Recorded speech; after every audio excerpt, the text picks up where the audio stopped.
get into the game. I think this is more applicable for the younger designer today. So anybody from, your senior years of college to fresh grads, I think this is going to benefit you a lot, specifically because I've been on the receiving end of applications and portfolios that just do not make sense to me. And I do worry sometimes for candidates when they don't have a clear idea of where they're headed. So with that, let's get going. How do you get a design job in today's industry?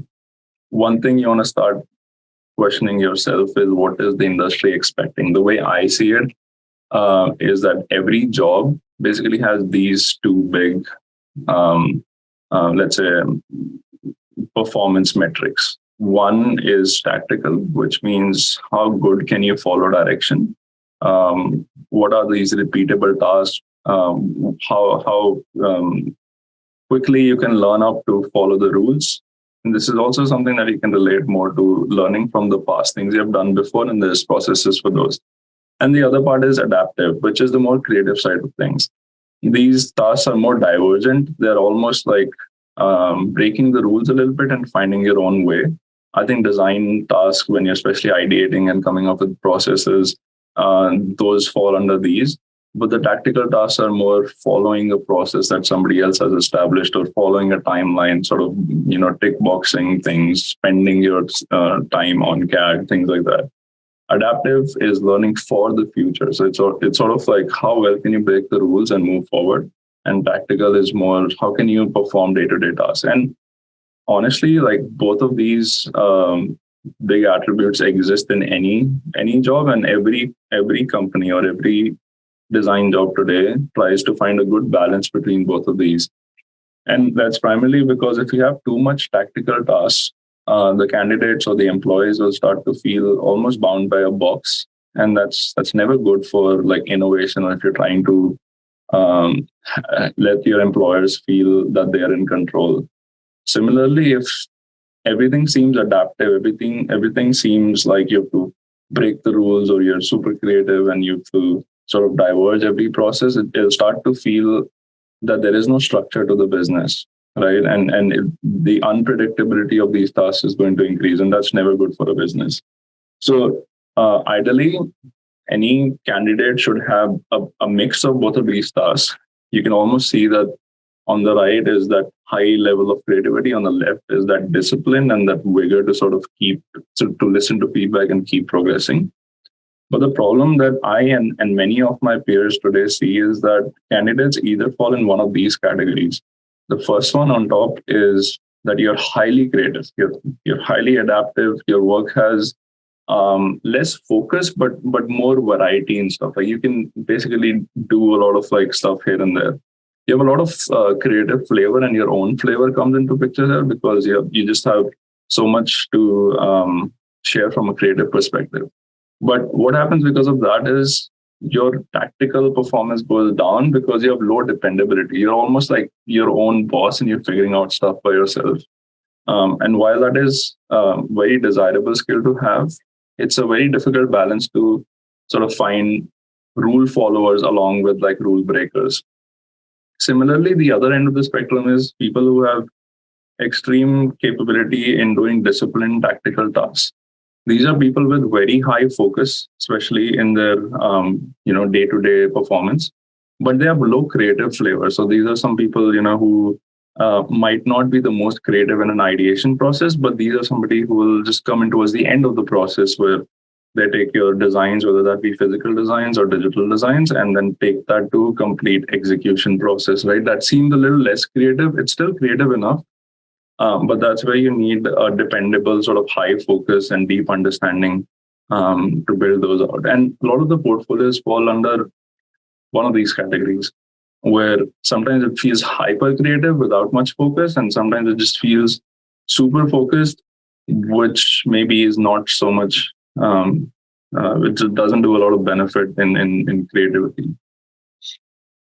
And not many candidates think about that. I mean, you can also like try and put it in the chat if you knew about this concept before. I didn't know about this, and I know I used to follow a very simple process, like build your portfolio, send an application, hopefully you get interviews. and hopefully somebody gives you an offer. But I realized, like, after doing this multiple times, this is a very sort of non-nuanced way of putting things, right? And most colleges will teach you that, hey, after your couple of years of studies, you got to start building your portfolio and start sending out applications without much pre and post context. So in reality, what really happens is that the process starts much before and extends much after, with a lot of like nuanced things right in between. So before the portfolio, you might have heard that a lot of people start networking and connecting with people to sort of build their network. They also start asking, like, who do I want to be? And then you might have heard, like, after interviews, you can ask for feedback. Not many people know that, actually. Like, if you get an interview and you don't get the job, you can ask people for feedback, and they'll give you their insight into why you didn't get the job. A lot of people don't reply to that, which is fine as well. I mean, companies have like the least of their worries is to give you feedback, which is honestly the sad reality, because if they're going to tap into the talent pool, they need to tell the people that here's what we are expecting, but that's just how it is. So I'm going to talk about a strategy that worked for me, in the sense that what worked for me might not work for you, but I think it's a good way of breaking down what my thought process was while building a portfolio. Just for context for everybody, I have honestly never worked in India. I've interned in India once, but I studied in India, and then I let my work do the talking for me to get me internships and jobs abroad. I worked in Hong Kong, I worked in Austria, I worked in the US, and very recently I changed jobs in the US to move to Seattle. And they've all been in places that I really wanted to be. These are not like my backup options or plan C and D, and I'll take whatever. I feel like a lot of students do that. So with that out of the way, there's a few things that really worked for me, and I hope, like, if I was going to share this with you, that you take it with a little bit of a pinch of salt, because some of these things might not work for you.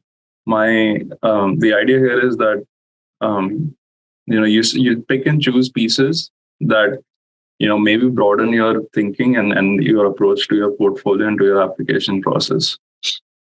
With that, let's break down the process into 5 steps, right? Which is what happens before you even start building your portfolio. Then you build the portfolio. What happens during sending application, and then getting into interviews, and then what happens after that. This is basically a very simple way of any college or any candidate they have to go through this journey, and that's the pretty standard sort of journey. Unless somebody else is approaching you and you don't even have a portfolio and you get picked up, usually happens when your parents or family members have a company, right? And they just want you without really looking at your portfolio. That not many of us have that privilege. So it starts with planning, right? And I'm going to go through these like philosophical questions almost, but I think they're going to give you an idea as to what my state of mind was, because that is ultimately what I want to transfer to you. Like, how do you get in the state of mind for your for the best chance at success? So before you even build a portfolio, you want to ask yourself, who are you really? Like, I mean, because before we build our portfolio and send our applications, it's very clear to understand. It's important to understand, like, who am I? Like, what are my interests? What kind of, it's even before getting to what kind of designer I am, it's things like, how would somebody define me, right? And then basically when you make your portfolio, before that, you want to ask yourself, like, where do you want to be? Because if you just design your portfolio, build your portfolio is almost like a design exercise, and if you just do it without thinking much about like what it reflects, you're gonna end up looking very generic, right?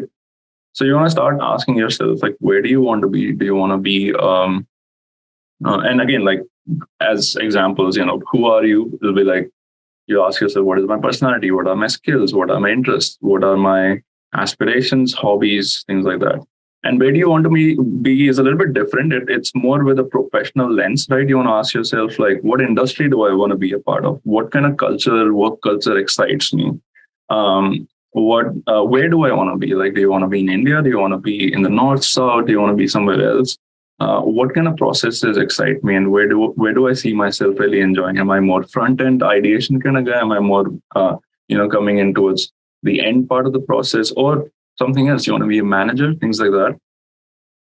And I think what worked for me is really just trying to have a very focused approach. Like, really just try and pick few of those things. Like, here's my personality, here are my key skills, and then where do I want to be? Is I want to be in the US, I want to be in whatever country you say that I want to be in, Japan, and whatever. Like, you build out, let's say, write it down, what where you want to be, because that's building blocks for your portfolio.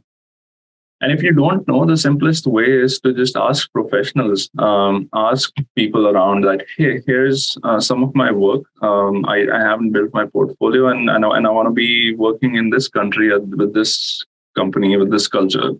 What do you think I need to do to get there, right?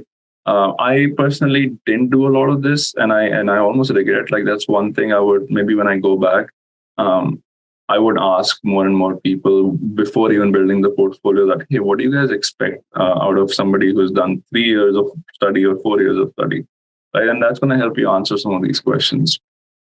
And then when you build the portfolio, start building the portfolio, you're really going from where do you want to be to what do you want to be seen as. So portfolio is almost like a ticket. It's almost like a 20 to 40 page document that you share with people. And the reality is that what do you want to be is almost always slightly different than what do you want to be seen as, in the sense that what do you want to be could be very aspirational, but at the end of it, your portfolio defines who you are for that company, right? Or for that, let's say, wherever you end up. By the way, a small note, like, your goal might be to start your own business. And even then, all of this will apply. It's just that you won't be sending this to potential employers. You'll be sending this to clients that you want to attract, right? Unless you really want to do your own practice, but that's more like art. And I don't think this method works for art. So anyway, so how do you go from where do you want to be to what do you want to be seen as? And that's where you start taking those questions a little bit at face level and saying that, okay, I want to be in this industry. I want to be a part of this culture. This is the process I want to be a part of. But then start asking yourself, like, when somebody gets my application and somebody gets my portfolio, do they see me as a friend? Do they see me as a fan? Can I position myself as an intern? Do I position myself as a freelancer? And then that's where things get a little bit more into the details. Do I position myself as somebody who's good at adaptive tasks, tactical tasks? Can I share my aesthetic taste? Right. So this goes beyond just industry and culture, more with a very focused approach on what does my portfolio need to show. And of course, you want to find an authentic sort of balance here. Like, don't lie. Like, if I think it's very easy to pick when people don't have a very refined style and they try to over design their portfolio. Similarly, like, if you are somebody without experience, you just cannot show that you can, deliver great industry level projects, because it's not authentic because you haven't done that. So don't lie here. The idea here is to really just hone in on your skills and let that sort of guide what do you want to be seen as. We're not going to talk about too much in terms of portfolio building, because I want to go through these big blocks once, and then we can dive into the details of it. But the idea being that if you ask these questions, you'll be much more in line with where you want to be, rather than just generically, if that's a word, throwing out applications and hoping something sticks. In the application process, which is most of the times an email or an online form that you're filling, sometimes it's physical. It's like in real world as well, where you might have some potential employers coming to your colleges, and they expect you to have a chat, and that is the application process. But the mindset kind of remains the same. It's basically, what do you want to be seen as, to what are they looking for? Because an application, this is the first time where you'll see a lot of like these words working together. Like, this is the first time where your portfolio basically represents exactly what they're looking for. So, which means that you want to go from your portfolio that shows you're adaptive or tactical to what they're looking for, which could be that they're looking for somebody who's good at adaptive tasks. They could be somebody who's looking at a specialist or a generalist. They could be looking at an intern. I mean, again, like without the professional language here, they could be looking at somebody with no experience just to spice up things in their workflow, and they could be looking for a contractor where they can offload some work. So they need. So what a contractor means is that you want to be more tactical. Like that means you can sort of be your own boss, follow the rules. Whereas maybe an intern is somebody who has the license to be a little bit creative. But again, it depends from company to company. But this is the first time where these two worlds come together. So here the idea is that your application process, you really just target the people who it is designed for. Basically, all the questions, if you answered those in an honest manner, you'll know where you'll want to end up, right? And you'll have a very sort of targeted approach when you send out your applications. And then when it comes to the interviews, it's really going from what are they looking for to why you're the right choice. And I never thought of the process in this way. Again, this is me reflecting back to what I could have done better. So what are they looking for? It's almost like you in the application process, it's hard to figure out what they're looking for. So you're looking at job applications and seeing like what are the keywords that they're writing. But if you had done some steps before, like which includes networking and asking professionals, you would know that you'd have a clearer idea of what people are looking for. Ideally, I'd say like a lot of these questions, you need to start thinking about them much before the whole process, in that pre-part of the process, but they become more and more important as you're going through the process. But so now this time you're going from all your skills and all the sort of attributes that you attach yourself to what is unique to you and why you're important. The reality here is that you're not necessarily unique in the sense that as a human being, as a designer who studied 4 years, you pretty much fall under some big bracket, right? What is unique is almost that authentic, targeted approach, right? Where do you want to work? What culture do you want to work in? What are your skills? What can you add to somebody's company or their business? And then what is your unique point of view? And try to show that in every part of the process. Here, I think clarity is really important, specifically when you're in an interview. You really want to be confident about your work, be clear about what you want. This is an opportunity to not only be interviewed, but also interview the company, right, or whoever's on the other end. Like, because at the end of the day, you want this to be a right fit. You don't want to join just any company without set expectations. So this is not the right time for experimentation, is what I feel. Some people are very they don't really care about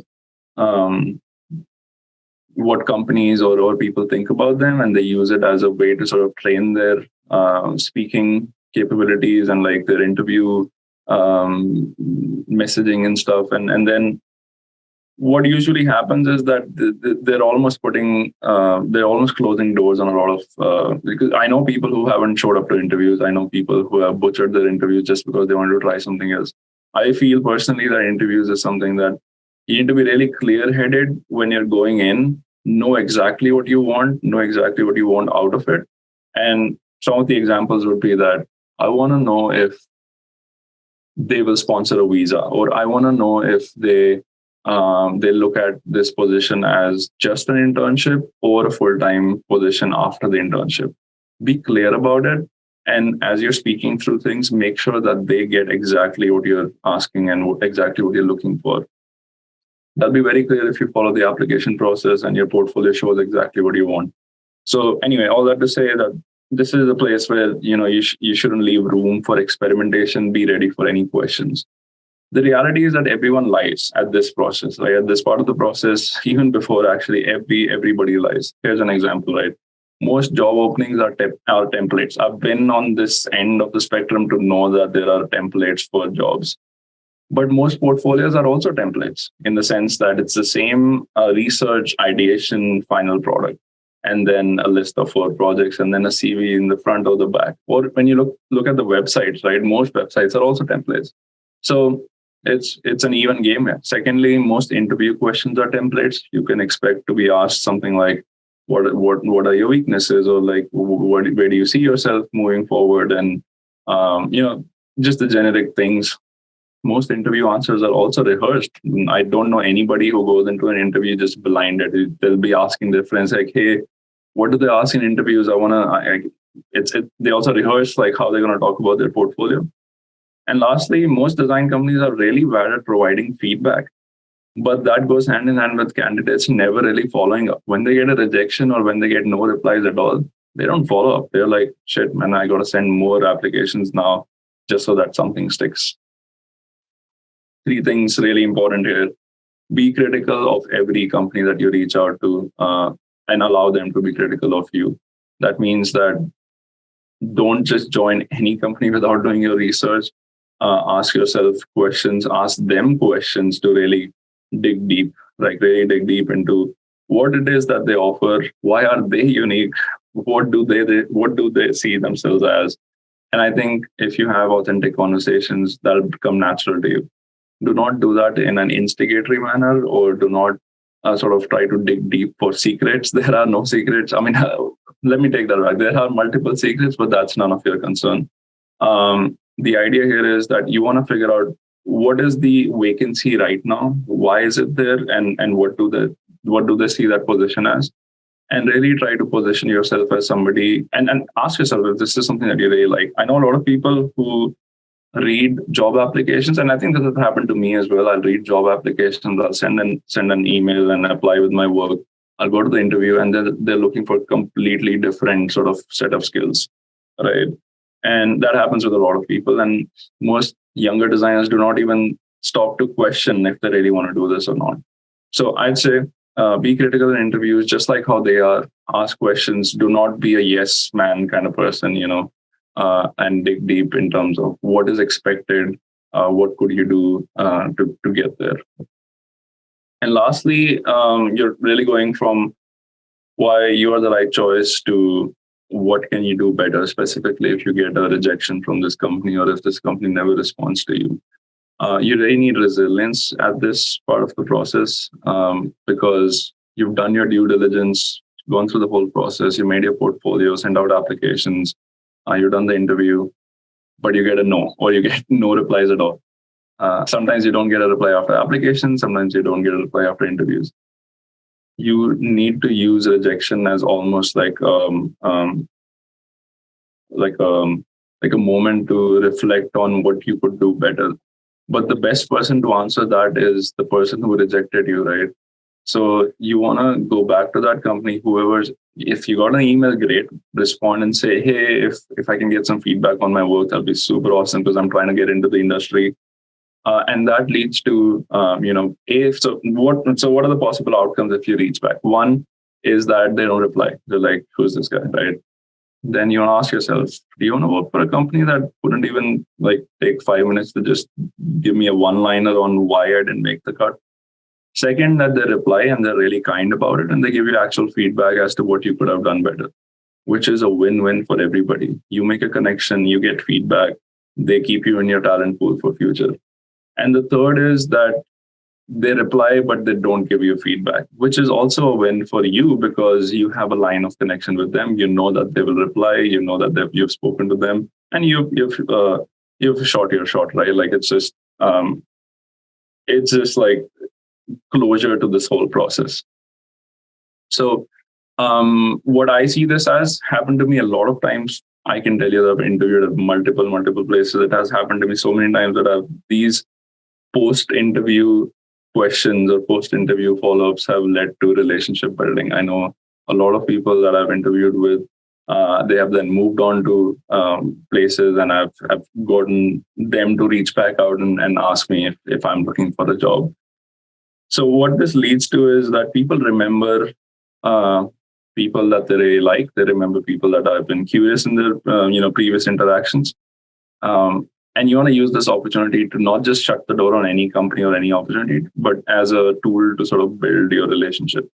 What I've also done in the past, this is the pro tip, by the way, if it's a startup or a small company that's in a specific sort of industry trying to make it, if a company is trying to make it in the game, you can, this whole process happens, you didn't get the job or they didn't reply.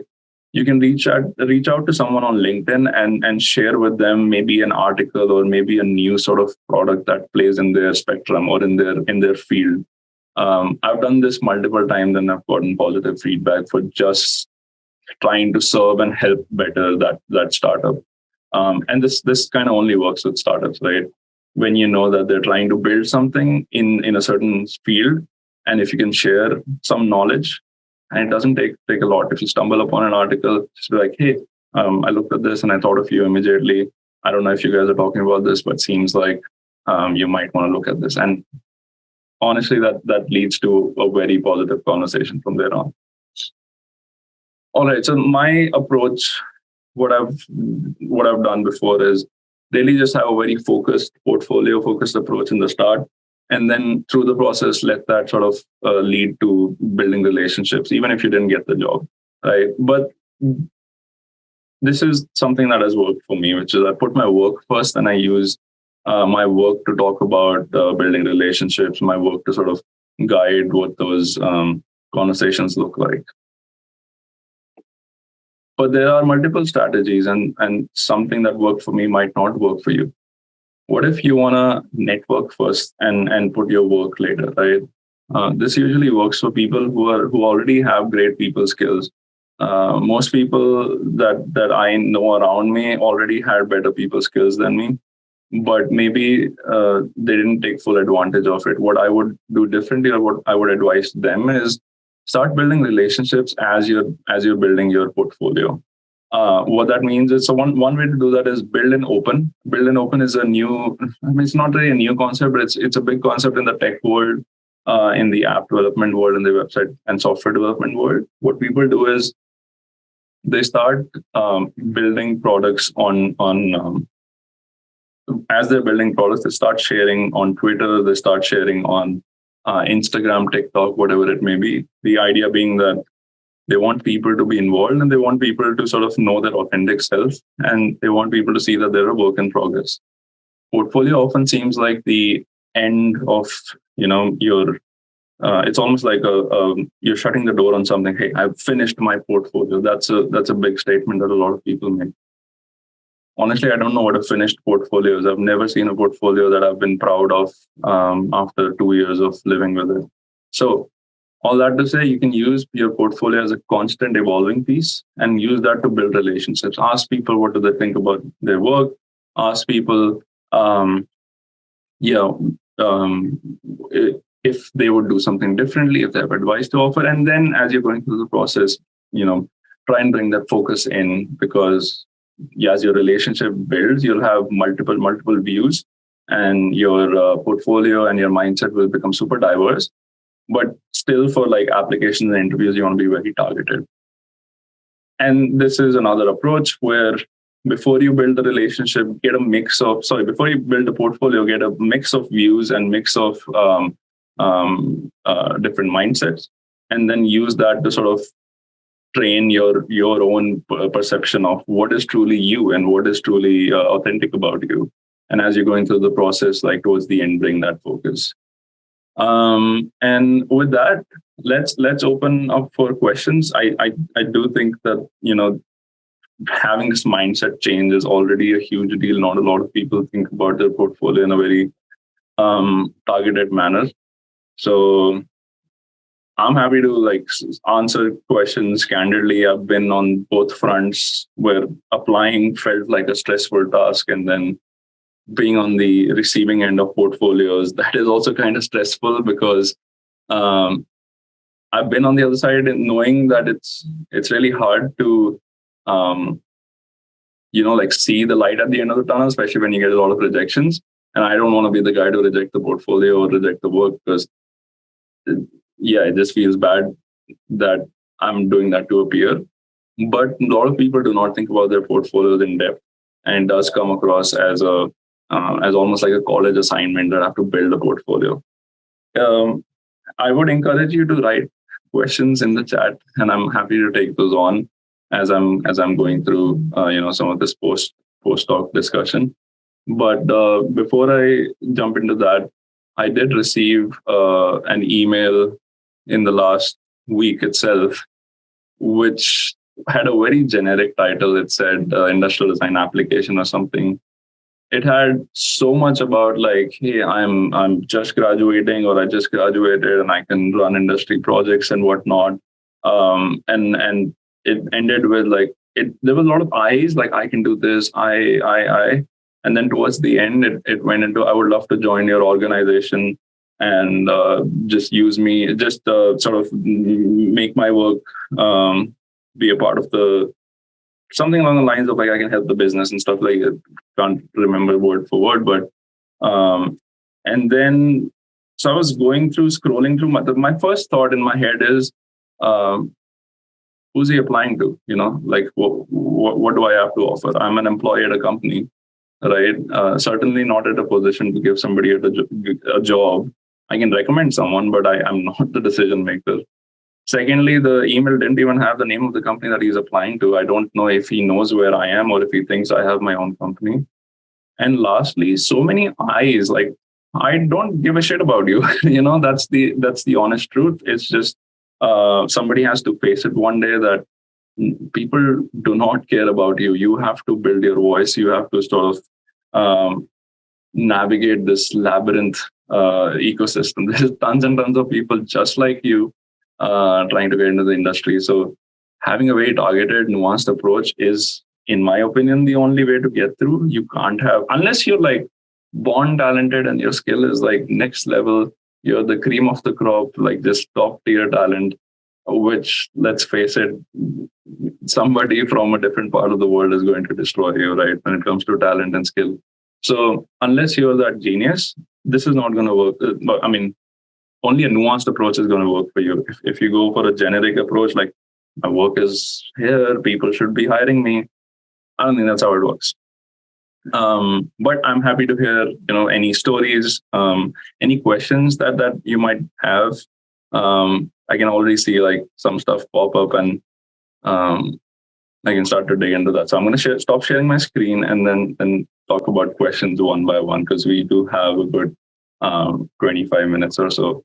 Before that, like, thanks for being here. Like, it means a lot for me, who's trying to be candid with you guys. And also like to know that some of you guys share very similar sort of passions and struggles when it gets to it. So thanks for attending. With that, let's go through some of the questions, right? And also, like, if you're a designer, if you're trying to get into the industry, I know a lot of people over here. There's 87 participants right now, which is insane to me. You can try and introduce yourself. It's always nice. Maybe we do that towards the end of the call. So if in case like people want to connect with you, if they're hiring or if they're looking for talent, that'll be perfect. With that, the first question is, how would you approach professionals online, and what are the chances that they're actually help? And it's a very good question, because both of them are interdependent. It really depends on how you reach out to them that they will actually help you.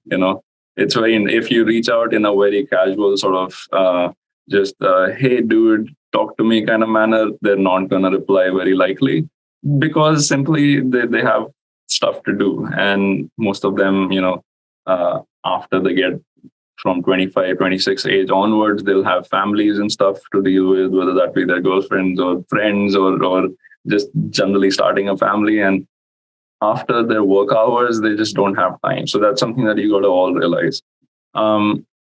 Second is that they don't know you. So you have to first introduce yourself. And again, trying to be authentic here. I know a lot of people who just shoot their portfolio and like, hey, I've done these many years of study and blah, blah, blah. While all that is, at least like if I was doing it to someone, it feels very nice that yes, it's going to give somebody an impression that, hey, I've got good work, and they'll reply. I don't usually recommend that unless, like you're a very esteemed sort of designer, like you've had a lot of publications and stuff. Then you can just be like, here's my website. Would love to talk to you. But usually the way it works is you tell them why you want to talk to them. And I think that's a very interesting sort of conversation in itself. Not a lot of people um, look at even reaching out to professionals in this targeted manner, that they just reach out to anybody who's in their network. So what I would say is like, find who you want to reach out to, go on LinkedIn, and tell them that, hey, I was researching about XYZ company, and last week or a couple of weeks ago, I stumbled upon some of your work and some of your posts talking about exactly that company or the project that they've done before. Would you be up for a 15-minute call just to sort of talk a little bit more about the design approach and sort of like your processes doing that project? This is I'm just kind of like spitballing. Do not use exactly the script because the idea being that you want to be specific on what they have done, when they have done it, and why you are interested in catching up with them. Once you build a relationship, and again, they can be like, sure, thanks, good thumbs up, but I don't have the time. Respect that and reach back out later. One strategy that I would highly recommend is engage with these people online in a non-personal manner. Like, don't DM them unless they've seen your face. I've heard this from multiple people, specifically in the tech world. It goes a long way to retweet somebody's tweet or comment on somebody's post, or like somebody's post, or just pass words of encouragement before you actually put an ask forward. They should know your face and they should know your username before you get to that. So my advice, make yourself known in this non-personal manner, and then take it to another level where you DM them and actually ask for 15 minutes of their time. And talking about them, not you, by the way, because that eventually will come later, right? Okay. Let's do another question. Do you think it's cool to connect with people from that company before you apply, or would you call that brown nosing, which is, for people, it's basically means sucking up? I would say if you really, really want to be at that company, yes, you can go ahead and ask for feedback. Ideally, an ex-employee is the best sort of target. You want to ask them that, hey, I've seen your career. You spent a couple of years at that particular company. Would you be up for offering some initial advice on how somebody might get to a company like that? Don't say that you want to be there exactly, but you can definitely like poke around and see who are the ex-employees and figure out what did they learn, why did they move on. And usually those people are a lot more candid than the ones in the company. So yeah, that's a pretty simple answer. Like, reach out to somebody who's not actively at that company, but maybe an ex-employee, and they'll give you, hopefully they'll give you a candid answer to some of your questions. All right, let's do another one. How do you approach salary questions during the first interview? So Mandar just asked, how do you bring salary into the interview? If the interview is with a recruiter, you ask them straight up, is there a budget for the salary? And that is more relevant for your fresh grad or your first or second job rather than an internship. Internship, you won't see a lot of like recruiters reach out. I mean, I haven't seen anyone who's got an internship through a recruiter. But if a recruiter ever reaches out after your internship to hire you for a full-time position, or somebody's reaching out, if somebody's reaching out, I think it's a good sign for you to start just asking like, oh, what is the position? Can I look at the job responsibilities? Ideally, I would know the job responsibilities first before we get into salary. It's almost like, before you show your final design, you almost want to research like, what is the ask, right? Like, what is the problem they're facing? So, and because it's a very value-driven field, you want to let the conversation really just be focused on what is the value exchange. So you ask them like, what are they looking for? What can you add to the team? You obviously have to pitch yourself as well, in the sense that here are my core skill sets. Here's things I've done before. I would love to sort of be in this sort of playground. And then either towards the end of it, pitch the fact that, hey, can you follow up with some info from actual logistics on how we might be able to make this work? I would be interested to see if you have a budget for the salary, if you provide any moving allowance, if it's a different city and things like that. I almost always package that question as like, if you feel comfortable, send me over some of this information. Most of the times they would, or they would try to take the conversation in that instance itself. The only thing I would advise is like, if you're not that ahead in the process, do not talk about salary, in the sense like, if you don't feel like it's almost going to be a yes from them, like I know they're interested. If you don't feel that yet, do not talk about the salary. If it comes to a point where you know that yes, I think they're gonna take me, just throw it out there that I would love to know how can we make this actually work, and that's when it gets to those logistical questions. Another question from Yaman: what is that one thing in your application strategies that has always been a constant in every application process that you're prepared for?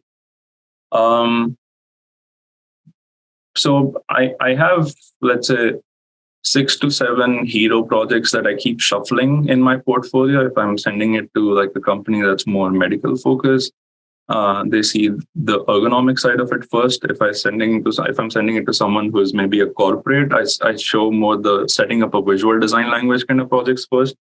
So I always like treat my portfolio as just like, what are those 4 hero projects that, and in what order do they need to show up? Not every portfolio has the same projects, right? Because I have like I said, 6 or 7 projects that I'm really proud of, and then when I send the portfolio, it's usually four projects that make a lot of sense for that company.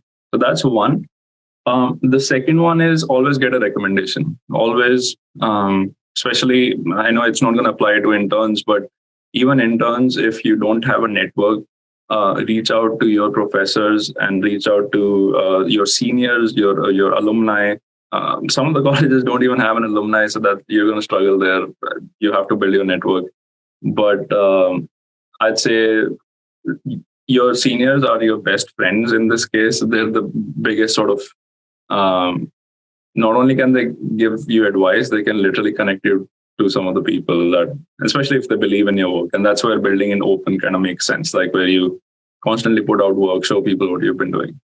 So I'd say referrals are key. It's very hard to ignore like an application that's been recommended by another employee, specifically at a small company, right? If you're applying at a studio of 20 to 30 people, and one of the employees, even if it's a junior designer, they recommended you, you're gonna get a feedback. You're gonna get a reply, even if it's a yes or even if it's a no. Like you're gonna get a reply. So I'd say recommendations and a very targeted approach here. Let's look at another question from Vidur. How important is it to conduct research on the company before the interview? How have you done that in the past? I think some of the companies are very open about their processes. Like if you apply to, let's say, one of the big tech companies, you'll know that how many interviews are involved and how many and what the designers do and stuff. There's multiple videos that they make. Some of them are glamorous, more glamorous than they should be, and some of them are just more candid. I'd say just simply following these people gives you a good insight into specifically what they're building, not how. So what is always a big part of it, right? Like, what am I going to be doing at this company? And I would recommend, like, for the big tech companies, definitely follow people. You'll get a good insight. For the smaller companies, the studios, what you want to look at is your case studies and portfolio sort of work page, right? And most of them will have some process under it. Again, I say this and I mean this, and I don't say this very lightly, but everybody lies. Like your case study page and your portfolio page there's very little authenticity in it. That's because it's used to sell to clients, right? And not to, really, it's not focused at talent. So when you're doing your research, try and read through like what is a lie and what is, let's say, not as authentic, and what the actual work might look like. And if there are those questions that are popping up, I think that's the perfect opportunity to pinpoint something and ask somebody who's worked on that project that, hey, I noticed like you really didn't have any sketches for that project, whereas all the other projects have so many sketches.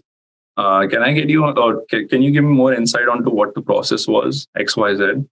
And that's almost like you're poking a little bit like, hey, why is that not there? Like, I went and searched for it. Every other project has these big chunks. So you can get like really specific asks when you do your research. And the first part of the question is obviously like, how do you conduct? How important is it to conduct research? And I think it's almost a given that you have to do it at this point because you want to appeal to them in a very targeted manner. All right, let's move on to the next one. We'll do maybe a couple more. Actually, I'm kind of overwhelmed by all the messages, so let's do 3 or 4 more. How do I get the Behance standard portfolio? Pranav is asking. It's fascinating how work is presented. Second question is also, if there is a company we are targeting to work with, do we design vehicles for them only? So this is specifically in terms of transportation. No, I don't think you need to design what their end products look like, but you need to keep the process in mind. If you can align your process and through your portfolio show that, I kind of work the same way, I think that's what you need to align rather than the products. Sometimes it helps, like but that's more in senior years, right? When you are, let's say, a senior designer and you're aligning the kind of products that are in your portfolio with what they're doing. I think you have a stronger shot. For example, if in your portfolio you have a lot of like VR and augmented reality and maybe some sort of technology first kind of products, you will probably get into Meta or Google or something like that, because they are looking for people who have deep experience building these things. But again, that's more the tactical side of, if they're hiring a tactical designer, which is somebody who's done this before, somebody who can follow the rules, they know about it, rather than somebody who's exploring constantly this wide variety of things. So it kind of goes back to like, if the company, what are the processes, what is the culture? If they're looking for somebody who's more tactical or somebody who's super creative and has a vast variety of ideas. So you want to, as you're doing your research, you want to ask yourself who you are first, and then again, like who is the company, like, and how do you sort of bridge both of those together? When it comes to quality, I think it's a extremely difficult question to answer. You want to look at, honestly, like Behance is a very high benchmark, especially the featured projects, but that's what you're competing with at the end of the day. Kind of goes back to your skills, like do whatever you can to polish them, ask professionals for feedback. I think most of that foundation building happens in college. To be really honest, and again, to be really candid, some of the colleges are not good at building those hard skills, but it's the reality is that you kind of need that in the industry. So for transportation design, it's definitely sketching and your creative thinking and 3D modeling and rendering. For maybe UI, UX and service design, it's that creative workflow and knowing what problems to solve, when to solve, doing your frameworks and other things. And then taking it to a very high fidelity as well. A lot of people actually stop the process when it gets to a somewhat okay looking app or a website or let's say some interface, but they don't have that polish. So I think that polish and finish is super, super important. All right, another question which is super interesting. Can a job serve as a stepping stone to the dream company simply to gain experience? I really like that question, and I think yes, it should be this way. Like, if you're just applying to your, imagine that you're a designer with 4 years of experience. 4 years of design study experience, and you're just the average from the batch. Your dreams do not have to be average. Like, you're still dreaming to get into the biggest, sort of most fanciest company, right? But there's a big mismatch on what you can offer and what they're looking for. So definitely use your foundational sort of young professional days as a place to gain experience. You can be very like strategic about, like, if you want like very focused approach in terms of like, I want to gain experience in this particular field of study or in this particular field of design, or if you want to be a lot more varied, and in that case studios and consultancies are pretty good bet. Whereas if you want a focused approach, then startups that do a particular product, or big tech companies that do that play in a certain playground, those are pretty good. Um, by the way, thanks again for sticking around. Like this is super awesome. We'll definitely have a recorded session. So I mean, this is being recorded. We'll find a time to post that when we get time. Well, I kind of lost some of the questions, but here we go. Another one. How do you address an internal initiative that's not publicly disclosed that you know about a brand that is super interesting to you? Like a new service or product line that a brand agency is planning to branch out in. If it's about like you're the employee and somebody is reaching out to you, I don't think you ever should release information on what's in the pipeline specifically. Like you can talk about like what we are looking for and how like how somebody might fit into that picture. But I don't think you need to get into the details of like what's cooking and like what's coming, right? And if it's from an outsider's perspective, like you're applying for a job and then somehow you got this information that there might be new things coming and I really need to apply for that particular job.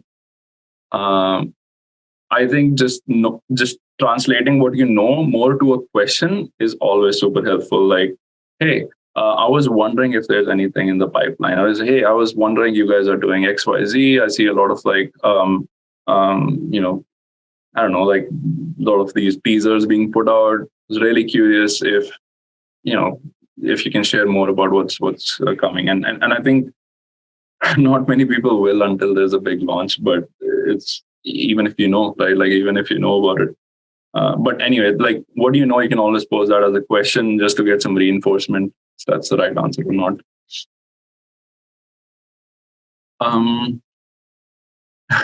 There's a question from somebody whose username is Lenovo. The Lenovo is asking, I've done graduation in industrial design. Right now, I'm working as a product design intern in a software company. Is it possible that I can get a job in ID, or should I have to intern first? No, I think you can get a job in ID. I think it's all skill based. If you have the skill and if you have, let's say, employable sort of experience in the sense that you sound like somebody who can manage a task, you have good time management, you're on time deliveries, you can speak well, you can communicate well. Those are like the basic professional skills that you need. If you have that, and if you have good skilled work, you don't need to do an internship. That's not a mandatory step. I know some people who just directly got in a job. Internships are nice because like there's 3 to 6 months of engagement, and you can choose to extend that or not, in the sense that if they really like you, they can keep you longer. But if you and they don't like you, then you can move on to another job or internship. And I've used some of that privilege to just jump around and see like if this is a good fit or not. Do recruiters usually look for applicants who are jack of all trades? This is in reference to a post that someone saw on LinkedIn, which said industrial designers should learn Figma and UI UX to be better designers. What is your opinion on this? No, because I don't think you need to specifically learn something to be a jack of all trades. In fact, like trying to be a very subject matter expert is key here. Like you want to be very strategic about like what is your arsenal of skills or tools that you work with. Because if at the end of the day you have a list of things that are not relevant for a job that you're applying to, then it serves you personal benefit, but it doesn't serve benefit to the business. So it's good for like personal growth, but not so much. You don't have actionable things to do at your workplace. So you want to be really strategic with like what tools you pick up. And again, if a company that you're applying to really needs Figma or UI UX, learn that. Why not? But if you speak to people, get some insight, look at the job description. If it doesn't require you, I do not think it's needed. And that's the one thing where it's almost a personal choice. If you can do it for personal growth, learn all the softwares if you have the time. I personally would prefer to better my skills at the core softwares. Like if you're doing UI UX, then of course look at the softwares in that spectrum, build those. If you're doing ID, of course, polish your 3D softwares, your visualizations, things like that. All right, let's do two more and then closing remarks. Okay, and then I have to apologize to anybody whose questions went unanswered. But with that, we also have a Discord community. If you guys want to jump on to, I can post an invite link just in case anybody doesn't know how to get there. Yeah, let me actually post that. So again, if your question is unanswered, jump onto Discord, ask me a question, ask a group of people a question. We can take it from there. All right, so just let's do two more questions and then closing remarks. Being a creative, so Priyansha is asking, being a creative, we tend to be saturated very soon as design is always fast moving. Does it reflect bad on our career path if we shift multiple companies? And how long should one stick to a company? What I'm hearing these days, specifically in the Western world, which is again like a very much more developed market than the Indian market, is that it doesn't matter how many times you shift. Of course, like if you're shifting 3 times in a year, it's a little bit of a question mark. But if you have 3 companies and you spend 1 year at each, or let's say 9 months at each, I think that's fine. Like people here truly understand, specifically with COVID and what has happened over the last few years with people quiet quitting and stuff. People know, like employers and hiring managers know that what you are doing is to better position yourself and finding like a good match, right? In India, however, I think the workplace etiquettes and the workplace expectations are different. If you have jumped around places a lot, I think that's going to raise a flag. Generally speaking, it raises a flag already, but I think if you can explain why, if you have a thoughtful sort of reason to jump around, I think anybody would listen to you in the West. India, however, what I've heard so far, again, do not definitely get more opinions on this, but I would imagine a lot of companies would see that as a little bit of a flag that you don't stick around at a company too much. It doesn't reflect bad on your career path. What it reflects is that you're trying to find what works best for you. How long should one stick to a company? I don't know. That's why I really like contract positions for this particular reasons, because for this particular reason, a contract position allows you to work for a company for 3 months, 6 months, and then see if you want to extend your contract or become a full-time employee. And I've even pitched this to people and advised them that before getting into this company that you don't know anything about, try and do a contract position or try and do an internship if you're younger, or if you're just, if you don't have experience. So I don't think there's an answer there, but hopefully to avoid like future, because at the end of the day, it's mismanagement of expectations from your end and from their end. All right, last question. I'm gonna take. Okay, let's do a quick one. Do all our projects on our portfolio has to be relevant to the firm? No, but 75% of them have to be. I think that's a good balance of showing that you're interested, but at the same time, your own personality also shines through. Okay, last one. Sorry, I'm scrolling past a few. Okay, this is a good one. How important is it to build your brand and market yourself, like LinkedIn? And I think this is a good sort of closing remark as well. LinkedIn is super, super powerful. Some of my friends, they get way more likes and reach than I do, and it kind of like bugs me a little bit. But that's the beauty of LinkedIn. Anybody can post on LinkedIn, and you can get tons and tons of people to look at your work. The other day, I was looking at LinkedIn, and a student had written an article, and I could see like in the comment section, they were all like design directors of all the big companies that I really look up to. And the power of LinkedIn is huge. So what do you want to do there, right? Like connect with people, like know that, reach out to them, ask them that, hey, I'm building my profile. I'm in this so-and-so college. I would love to be connected, to sort of just follow you, sort of like see, because your content is great or whatever, if they're posting content.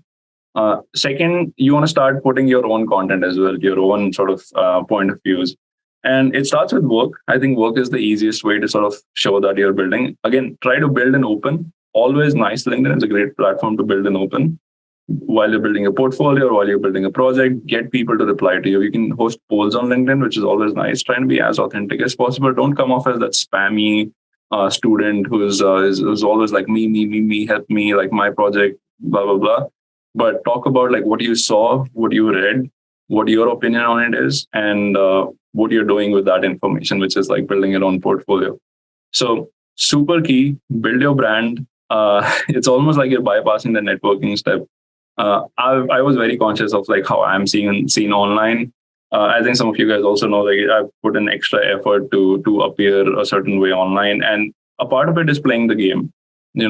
I extra effort to appear online means that I'm trying to position myself as something, and that is also authentic to me. Like I'm not lying. I'm very candid about knowing that Instagram and LinkedIn is almost like a game, but it is a very powerful tool for you guys to use. So I'd say post work, put your candid thoughts online, let the reach sort of help you. And I'm sure that's going to lead to connections. More and more people that see your post, the time you reach out to them, they'll recognize that username and that image in the circle.